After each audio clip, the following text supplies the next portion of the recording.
Welcome to the Minesweeper project on VBTeacher.com.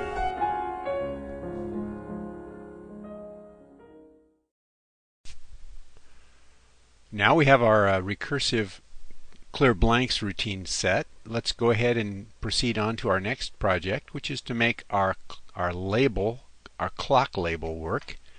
On our form, we have our clock label going to be this one in the upper right hand corner, and it will count upwards as the game is played, and your objective then will be, of course, to do the puzzle in as little time as possible.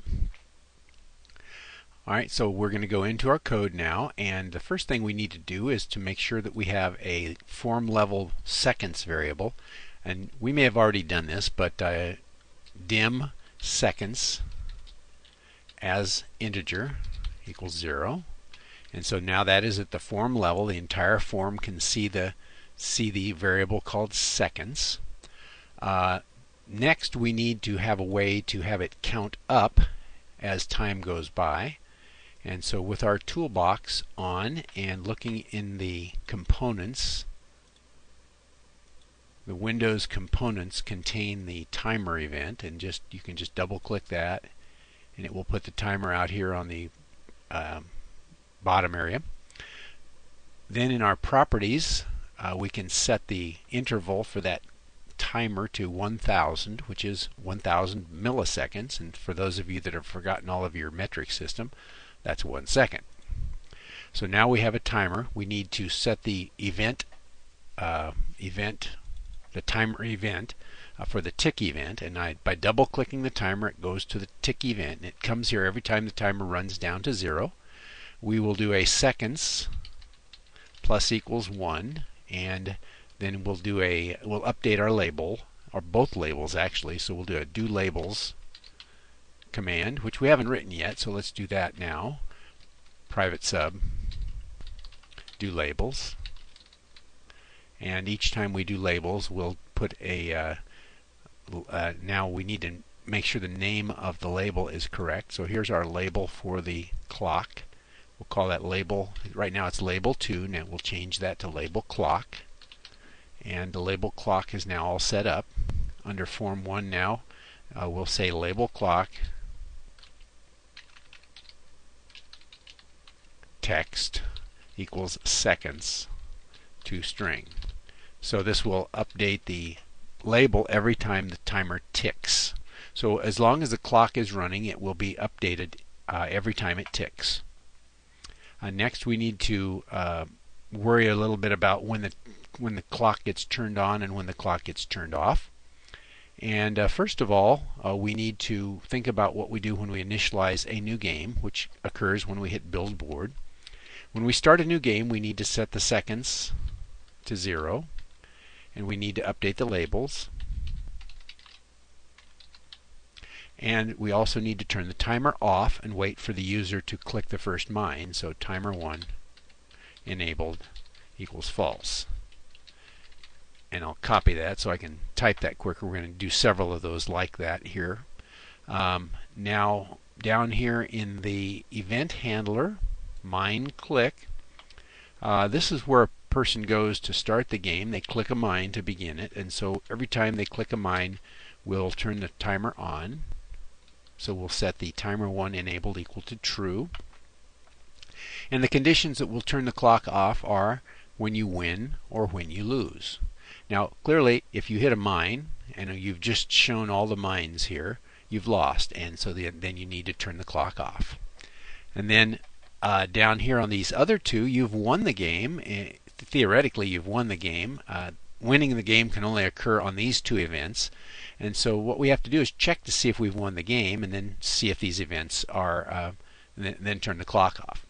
So we're going to create a little loop here, if win, and that's going to be a function here in just a minute, and it's a bad name because it went to Windows.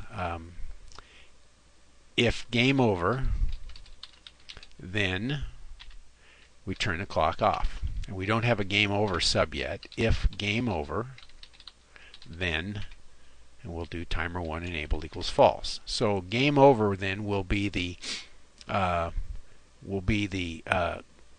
the function that we have to write. So now down here at the bottom of the class, now we'll write a function called a private function game over.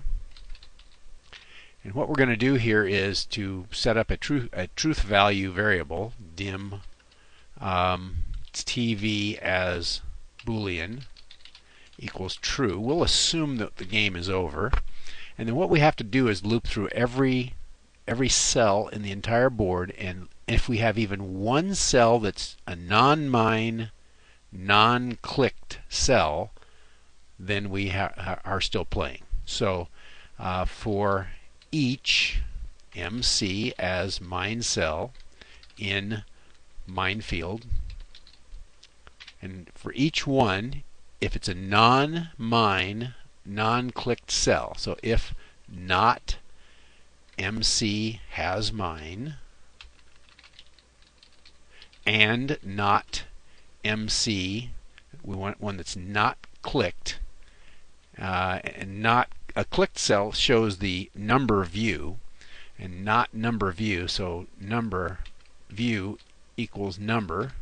Then we set the truth value to false. We are still playing, and then at the end of the function we return the truth value.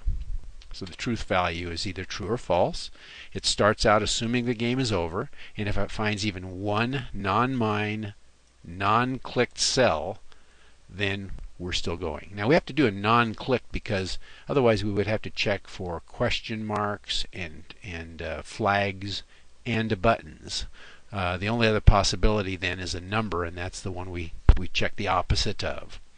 So now game over then comes back. Actually, game over means you won the game.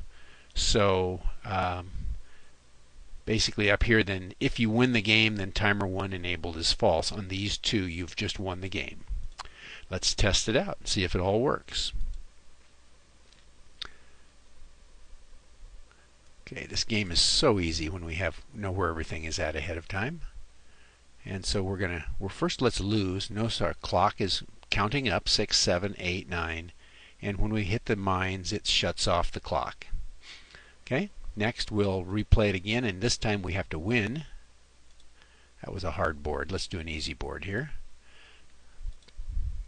Got most of the thing cleared out now. Now we just have to click on all the green ones. And this will be a very fast game because I don't have to look for where the mines are. 13, 14, click. And at 15 seconds, when I clicked that last green cell, it knew that I had won and it stopped the clock. And so that's all we have to do to get our clock so that it works correctly. And that's enough for this routine, and thanks for programming along with us.